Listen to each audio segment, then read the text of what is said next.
Hello students, welcome back to my channel Vinay classes. तो आज हम प्रश्नावली 11.4 करेंगे और यहाँ पहला जो प्रश्न है वो है निम्नलिखित प्रश्नों के उत्तर दीजिए।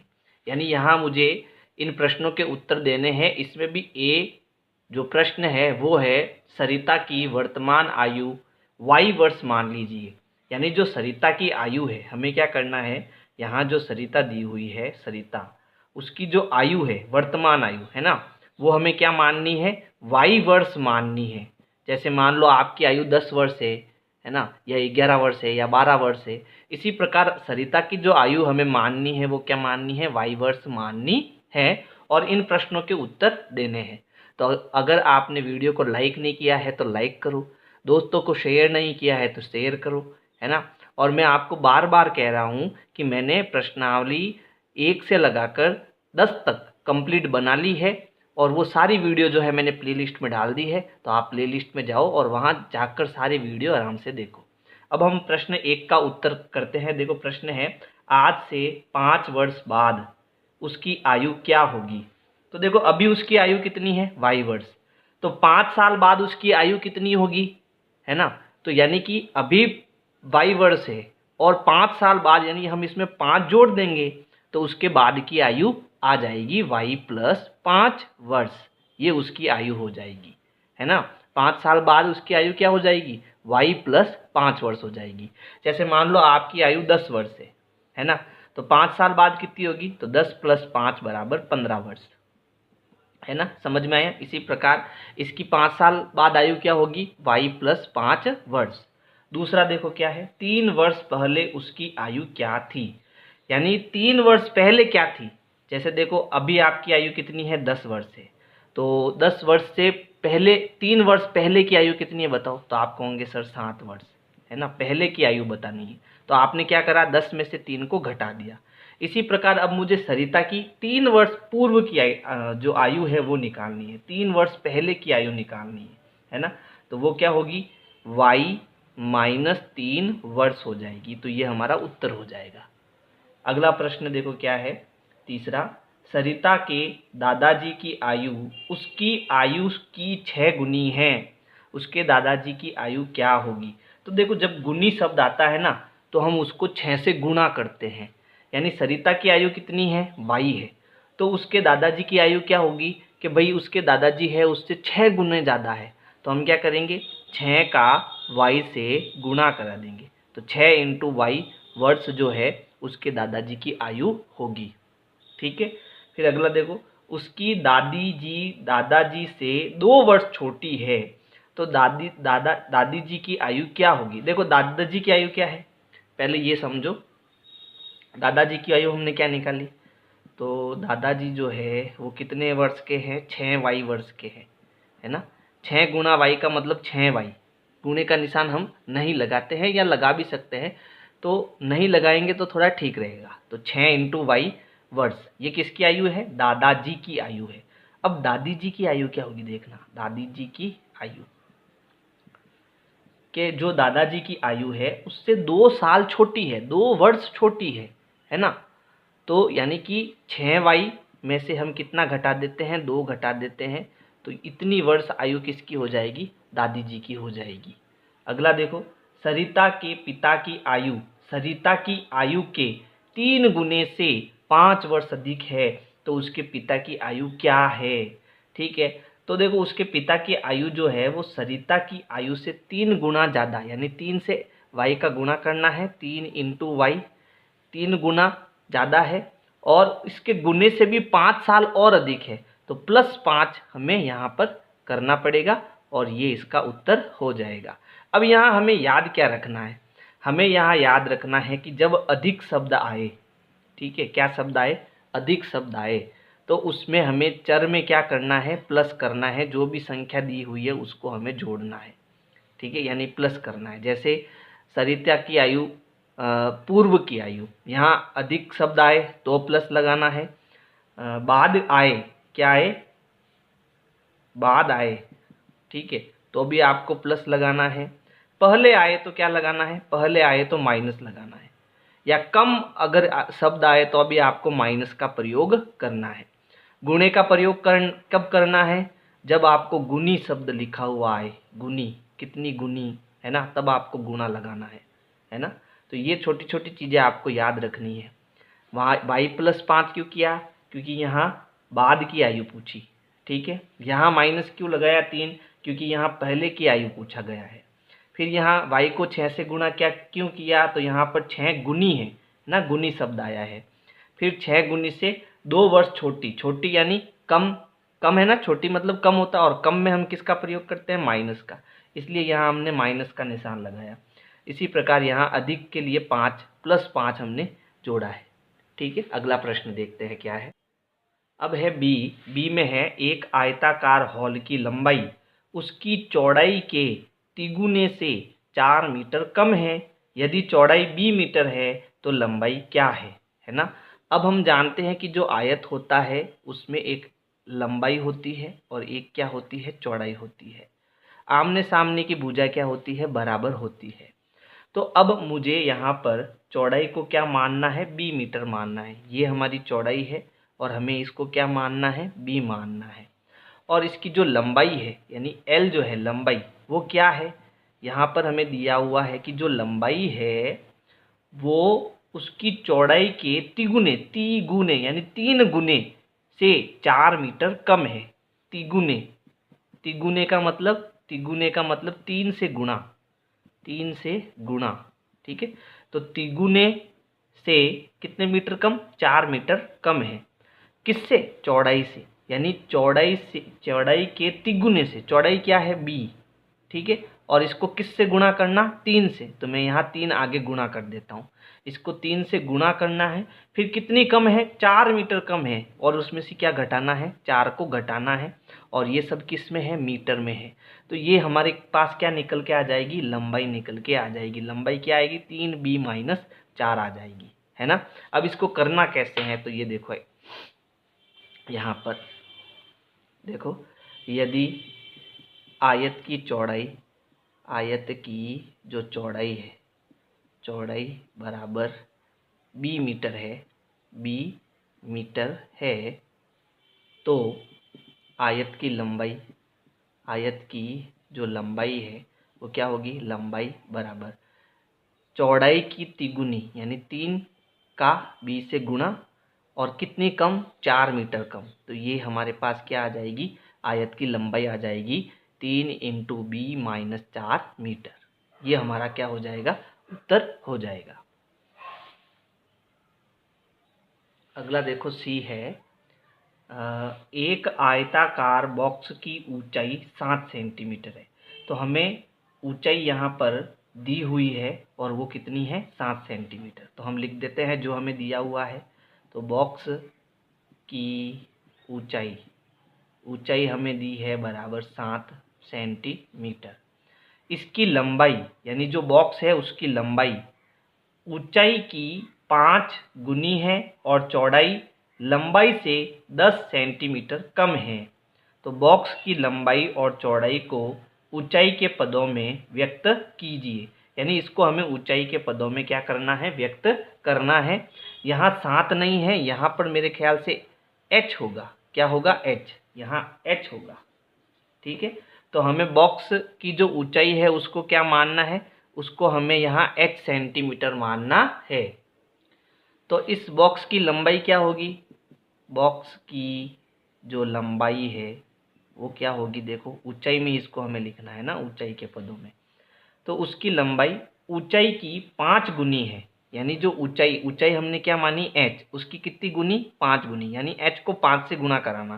तो h को मैं 5 से गुणा कराऊंगा, तो कैसे लिखूंगा, 5h लिखूंगा। अब ये सेंटीमीटर है तो ये भी किस में आएगा, सेंटीमीटर में आएगा। बॉक्स की लंबाई आ गई। अब बॉक्स की हमें क्या याद करनी है, बॉक्स की चौड़ाई याद करनी है। अब चौड़ाई कितनी है, देखो चौड़ाई कितनी है, लंबाई से, चौड़ाई जो है वो लंबाई से 10 सेंटीमीटर कम है। बताओ लंबाई कितनी है, 5h। तो ये 5h लंबाई है और लंबाई से कितनी कम है, 10 सेंटीमीटर कम, मतलब माइनस। तो 5h - 10, और ये भी क्या हो जाएगा, सेंटीमीटर। ये हमारी क्या हो जाएगी, चौड़ाई हो जाएगी। अब है सी। तो सी हमारे पास है, मीना, बीना और लीना पहाड़ी की चोटी पर पहुंचने के लिए सीढ़ियां चढ़ रही है। यानी कि जो मीना, बीना और लीना तीनों सहेलियां हैं वो सीढ़ियों पर चढ़ रही है। मीना सीढ़ी 5 पर है। मीना सीढ़ी जो है वो कहाँ पर है? 5 पर है। तो यहाँ 5 नहीं है, यहाँ पर S है। क्या है? S। ये S है, यहाँ पर थोड़ा करेक्शन है। यहाँ पर मीना सीढ़ी कहाँ है? S पर है। मीना सीढ़ी S पर है। यानी सीढ़ियों की कोई संख्या होगी, जैसे मान लो यहाँ पर ये सीढ़ियाँ दी हुई है, तो जो मीना है वो इस सीढ़ी पर है। कौन सी सीढ़ी पर है? S नंबर वाली सीढ़ी पर है। बीना मीना से 8 सीढ़ियाँ आगे है। और जो ये कौन है? ये मीना है ना? ये मीना है। और जो बीना है, बीना इससे कितनी सीढ़ियाँ ऊपर है? 8 सीढ़ी ऊपर है। यहाँ पर कहीं पर होगी ये बीना। ठीक है, कितनी ज़्यादा है इससे? 8 सीढ़ियाँ आगे है ये, है ना? और लीना मीना से 7 सीढ़ियाँ पीछे हैं। और जो ये लीना होगी, कौन? लीना, वो मीना से 7 सीढ़ियाँ नीचे की ओर है। बीना और लीना कहाँ पर है? चोटी पर पहुँचने के लिए कुल सीढ़ियाँ मीना द्वारा चढ़ी गई सीढ़ियों की संख्या के 4 गुने से 10 कम है।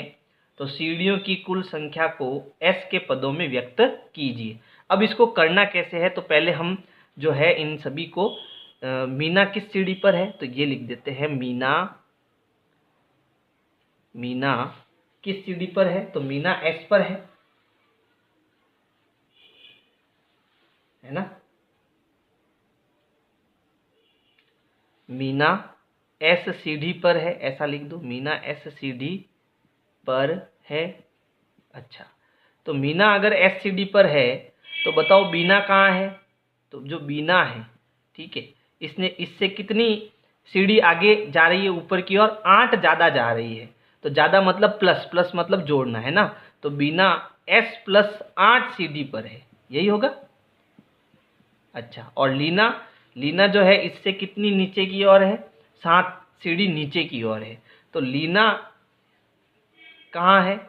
तो लीना जो है S माइनस 7 नीचे की ओर है ना, तो माइनस S माइनस 7 सीढ़ी पर है। और अब हमें इनके उत्तर आ गए। अब हमें क्या बताना है? देखो, मीना और लीना कहाँ है? तो बीना जो है S प्लस 8 पर है और लीना S माइनस 7 पर है। चोटी पर पहुंचने के लिए कुल सीढ़ियाँ जो है, अब कुल सीढ़ियाँ हमें ज्ञात करनी है। देखो, कुल सीढ़ियाँ कैसे निकालेंगे हम? कुल सीढ़ियाँ हमें बतानी है। तो कुल सीढ़ियाँ जो है मीना द्वारा चढ़ी गई सीढ़ियों की, मीना कितनी चढ़ रही है? मीना S चढ़ रही है ना, तो S मीना द्वारा चढ़ी गई सीढ़ियों की संख्या के 4 गुने से, यानी S से कितना गुना करना है? 4 का गुना करना है, तो ये 4S हो गया। 10 कम है, तो इससे भी कितना कम है? -10 कम है। और ये सब क्या है? सीढ़ी है। ठीक है, तो ये कुल सीढ़ियाँ आ जाएगी। ठीक है, ये हमारा उत्तर हो जाएगा सभी का। अगला देखते हैं, अगला क्या है? अगला है, एक बस 20 किलोमीटर प्रति घंटा की चाल से चल रही है। अब 20 किलोमीटर प्रति घंटा का मतलब है प्रति घंटा, प्रति यानी प्रत्येक घंटा, यानी 1 घंटे में कितने किलोमीटर चलती है? तो 1 घंटे में ये चलती है आपके 20 किलोमीटर। 2 घंटे में कितनी चलेगी? तो 2 घंटे में आपके 5 × 20 किलोमीटर चलेगी। समझ में आया? तो प्रति घंटे का मतलब होता है कि 1 घंटे में 20 किलोमीटर चल रही है। यह दासपुर से बीसपुर जा रही है। अब ये कहाँ जा रही है? तो ये आपके दासपुर से, ये दासपुर है और यहाँ पर आपका क्या है? बीसपुर है। ठीक है, तो ये दासपुर से बीसपुर की तरफ जा रही है। बस के 5 घंटे चलने के बाद भी बीसपुर 20 किलोमीटर दूर रह जाता है। यानी अब 1 घंटे में कितनी चलती है? 20 किलोमीटर। तो अब 5 घंटे तक चली गई, तो 5 × 20 यानी 5 किलोमीटर ये चली गई। लेकिन 5 किलोमीटर चलने के बाद भी अभी तक 20 किलोमीटर, सॉरी, ये बीसपुर जो है कितना किलोमीटर दूर है? अभी भी 20 किलोमीटर जो है ये दूर है ना? तो दासपुर से बीसपुर की दूरी, यानी ये पूरी दूरी यहाँ से यहाँ तक की कुल दूरी क्या है वो हमें बतानी है। तो इसको कैसे करना है? देखो, तो हम लिखेंगे दासपुर से बीसपुर की कुल दूरी बराबर देखो कितनी चली गई, 5 घंटे तक उसने दूरी तय करी, तो 5v किलोमीटर दूरी तो ये हो गई। फिर उसके बाद में 20 किलोमीटर अभी भी बाकी है, उसको अभी भी चलना बाकी है, तो इसमें 20 हम और किलोमीटर जोड़ेंगे कि भाई 5v किलोमीटर तो वो चला गया, फिर 20 किलोमीटर अभी और जाना है, तो ये हमारे पास कुल दूरी आ जाएगी, है ना, किलोमीटर। यानी वो कुल दूरी क्या होगी, 5 × v + 20 किलोमीटर कुल दूरी होगी। प्रश्न 2 है, व्यंजकों के प्रयोग से बने निम्न कथनों को साधारण भाषा के कथनों में बदलिए। यानी हमको इनको साधारण भाषा में बदलना है। जैसे यहाँ देखो पहला प्रश्न है, एक अभ्यास पुस्तिका का मूल्य p रुपए है और एक पुस्तक का मूल्य 3p रुपए है ना। तो इसको हमें सामान्य भाषा में लिखना है, तो कैसे लिखेंगे देखो, तो यहाँ पर दो चीजें दे रखी है। यहाँ पर एक चीज तो है पुस्तक का मूल्य, है ना, पुस्तिका का मूल्य, ये कौन सी पुस्तिका है, अभ्यास पुस्तिका है। और दूसरी है पुस्तक, जैसे आपके पास एक तो किताब होती है जो हम पढ़ते हैं, और एक उसके जो प्रश्न उत्तर होते हैं वो किस में करते हैं, कॉपी में करते हैं। तो ये कॉपी क्या हो गई, ये आपकी अभ्यास पुस्तिका हो गई, और किताब क्या हो गई, पुस्तक हो गई। तो इसको हम सामान्य भाषा में कैसे लिखेंगे, तो हम लिखेंगे पुस्तक का मूल्य उत्तर, अब पुस्तक का मूल्य, ठीक है, किसका मूल्य, पुस्तक का। बड़ा कौन है, बड़ा पुस्तक है, तो इसका लिखना पुस्तक का मूल्य, छोटा कौन है, अभ्यास पुस्तिका। तो अभ्यास पुस्तिका से, अभ्यास पुस्तिका से, ठीक है। देखो पुस्तक का मूल्य 3p रुपए, अभ्यास पुस्तक का मूल्य p रुपए। तो p से कितना, ये p 3 के साथ किस में है, गुणे में है ना। तो p से कितना गुना है, 3 गुना है ना।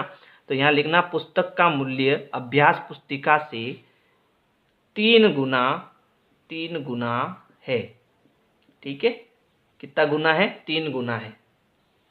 फिर दूसरा देखो, टॉनी ने मेज पर क्यू कंचे रखे, उसके पास डिब्बे में 8 क्यू कंचे हैं। तो बड़ा कौन है, डिब्बे। तो मुझे डिब्बे का बताना है और साधारण भाषा में बताना है इसका उत्तर, ठीक है। तो हम क्या लिखेंगे, उत्तर टॉनी, ठीक है, और उसके पास डब्बे में, है ना, टॉनी के डब्बे में मेज पर क्यू कंचे, कितने कंचे हैं, क्यू कंचे। लेकिन डब्बे में कितने कंचे हैं, 8 क्यू कंचे हैं, ठीक है। तो टॉनी के डब्बे में 8 गुना कंचे हैं। कंचे तो क्या हो गया, क्यू हो गया, है ना। तो कितने गुने कंचे हैं, 8 गुना कंचे हैं, ठीक है। तो टॉनी के डब्बे में 8 गुना कंचे है,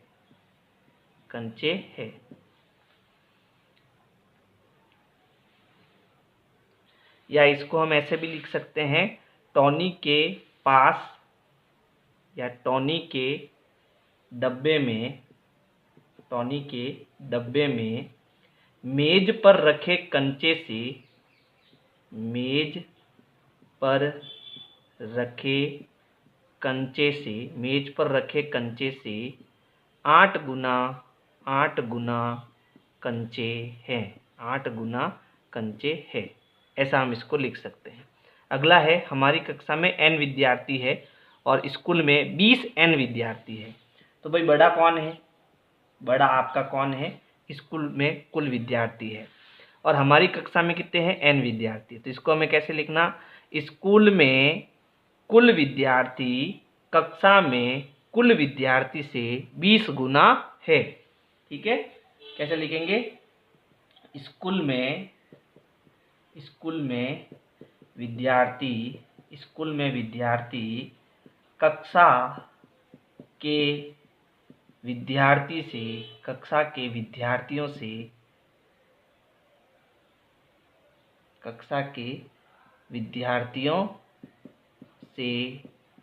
20 गुना है, चलो। जग्गू की आयु Z वर्ष है, उसके चाचा की आयु 4Z वर्ष है, और उसकी चाची की आयु 4Z - 3 वर्ष है। तो इसको हम कैसे लिखेंगे, देखो यहाँ पहले तो बड़ा कौन है, बड़ा उसकी चाची है ना। और यहाँ चाचा भी आ रहा है, तो पहले हम चाचा का लिखेंगे। चाचा का क्या लिखना है कि चाचा की आयु जग्गू की आयु की 4 गुनी है। ठीक है, चाचा की आयु जग्गू की आयु की 4 गुनी है, 4 गुनी है। अब चाची की आयु क्या होगी, तो चाची की आयु है ना, 4z माइनस, अब 4z किसकी आयु है, चाचा की आयु ना, तो चाचा की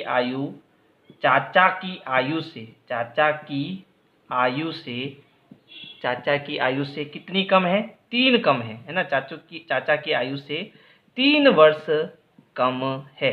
तो हम इसका उत्तर ऐसे लिख सकते हैं। फिर ये देखो, बिंदुओं की एक व्यवस्था में r पंक्तियां हैं। कितनी पंक्तियां हैं, r पंक्तियां हैं। प्रत्येक पंक्ति में 5 बिंदु है। प्रत्येक पंक्ति में कितने बिंदु है, 5 बिंदु है। तो यहाँ बड़ा कौन है, बड़ा यहाँ पर पंक्तियां है। कौन है, पंक्तियां। तो इसका उत्तर कैसे लिखेंगे, बिंदुओं की संख्या, किसकी संख्या, बिंदुओं की संख्या पंक्तियों की संख्या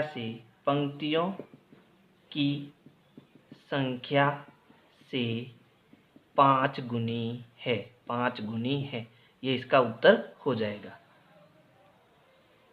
बिंदु पंक्तियों की संख्या यहाँ की कर लो, की 5 गुनी है ना, की 5 गुनी है। प्रश्न संख्या 3 है, मुन्नू की आयु x वर्ष दी हुई है। ठीक है, तो यहाँ मैं लिख देता हूँ, मुन्नू की जो आयु है वो हमें क्या दी है, तो मुन्नू की आयु बराबर x वर्ष दी। कितनी वर्ष दी, x वर्ष। अब क्या करना, देखो, क्या आप अनुमान लगा सकते हैं कि x माइनस 2 क्या दर्शाएगा। तो यहाँ अगर मुन्नू की आयु x है तो फिर x से कितना कम है, 2 कम है। अब क्योंकि यहाँ आयु दी हुई है और वो भी वर्ष में दी हुई है, तो मैं यहाँ पर ये अनुमान लगा सकता हूँ कि उसका कोई भाई होगा, उसकी भाई की आयु क्या होगी, उससे 2 वर्ष कम होगी, है ना। तो यहाँ हम लिख सकते हैं, मुन्नू जो मुन्नू है, मुन्नू के भाई की आयु, ठीक है, x माइनस 2 वर्ष है, अर्थात मुन्नू से 2 वर्ष छोटा है। अर्थात यहाँ लिख देना, उसका भाई मुन्नू से 2 वर्ष छोटा है। ठीक है, ये x माइनस 2 वर्ष का मतलब हो गया। फिर देखो संकेत, मुन्नू के छोटे भाई के बारे में सोचिए। तो हमने उत्तर दे दिया, यहाँ पर छोटा भाई है और कितने वर्ष छोटा है, 2 वर्ष छोटा है। क्या आप अनुमान लगा सकते हैं कि x प्लस 4 क्या दर्शाएगा। तो अब देखो, ये किसकी आयु हो सकती है ना, मुन्नू के बड़े भाई की आयु हो सकती है, क्योंकि छोटा कब होगा, जब वो उसकी आयु से कम हो, और बड़ा कब होगा, जब वो उसकी आयु से अधिक हो, है ना। तो अब मैं यहाँ लिख सकता हूँ, x प्लस 4 का अर्थ है कि मुन्नू का बड़ा भाई मुन्नू से 4 वर्ष बड़ा है। ये इसका मतलब हो सकता है। और 3x प्लस 7 का क्या मतलब हो सकता है, देखो कितनी बड़ी आयु हो गई। तो अब वो मुन्नू का भाई तो होगा नहीं, तो क्या हो सकता है, उसके पिताजी हो सकते हैं, है ना। तो यहाँ हम बता सकते हैं कि मुन्नू के पिता की आयु मुन्नू के तिगुने से, है ना, मुन्नू के तिगुने से, क्योंकि मुन्नू की आयु 3 से गुणा हो रही है, तो मुन्नू की आयु के तिगुने से 7 वर्ष अधिक है। कितने वर्ष अधिक है, 7 वर्ष अधिक है। तो यहाँ ये पहले प्रश्न का जो है उत्तर यहाँ पर इस प्रकार से आपको लिखना पड़ेगा। इसमें बी है सारा की वर्तमान आयु 22 वर्ष दी हुई है। तो यहाँ सारा की आयु, ठीक है, कितनी दी, सारा की जो आयु है, आयु बराबर 22 वर्ष है। कितना वर्ष है, 22 वर्ष है। उसकी भविष्य की आयु और पिछली आयु के बारे में सोचिए। यानी भविष्य यानी उसके आगे की आयु क्या हो सकती है और पीछे की आयु क्या हो सकती है वो हमें बतानी है। निम्नलिखित व्यंजक क्या सूचित करते हैं। अब हमें यहाँ पर बताना है कि एक तो y + 7 है, फिर यहाँ पर y + 4 से ही 1/2 है, ठीक है। तो यहाँ प्लस का मतलब है कि जो सारा की आयु है वो उससे 7 वर्ष अधिक को बता रहा है। यहाँ पर जो सारा की आयु है वो प्लस प्लस यानी उससे अधिक की आयु को बता रहा है। तो हमें क्या बताना है, उसकी भविष्य की आयु क्या क्या हो सकती है। तो यहाँ पर एक तो y + 7, ठीक है, और y + 4 सही 1/2, ये जो व्यंजक है ना, ये जो व्यंजक है वो सारा के भविष्य की आयु को बता रहे हैं, भविष्य की आयु को दर्शाते हैं, ठीक है। और ये जो माइनस वाले हैं, ठीक है, यानी सारा की आयु से 3 वर्ष कम, यानी ये पीछे की आयु को बता रहे हैं। बात समझ में आई। जैसे मेरी आयु मान लो 21 वर्ष है ना, 21 वर्ष है, तो 3 वर्ष पहले मेरी आयु कितनी थी, तो 3 वर्ष पहले आप कहोगे सर आपकी आयु जो है 18 वर्ष थी। बात समझ में आई। चलो, तो अब यहाँ एक तो y - 3 और y - 2 सही 1/2, ये जो व्यंजक है वो सारा के कौन सी आयु को बता रहे हैं, पिछली आयु को दर्शाते हैं, पिछली आयु को दर्शाते हैं।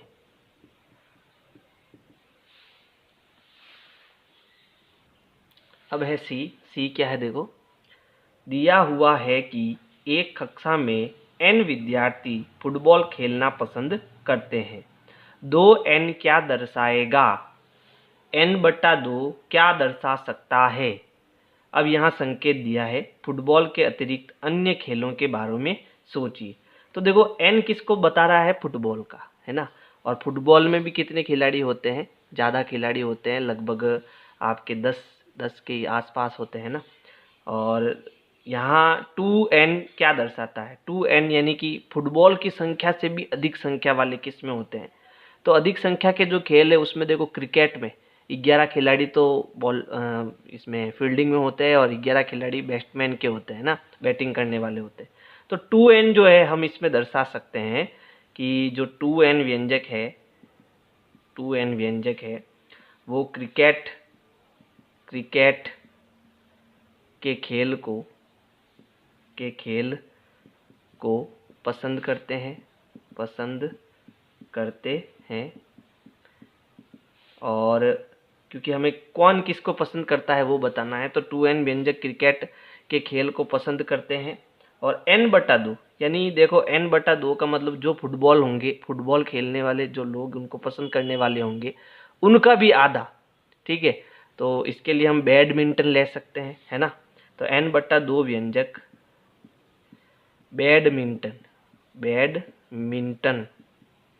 बैडमिंटन खेल को पसंद करेंगे या खेल को पसंद करते हैं, ऐसा हम इसका उत्तर लिख सकते हैं, ठीक है। अगर आपके दिमाग में कोई दूसरा खेल आए तो आप वो भी लिख सकते हो। तो अगर आपको मेरी ये वीडियोस पसंद आ रही है तो वीडियो को लाइक करो, सब्सक्राइब करो, शेयर करो, कमेंट करो। Thank you.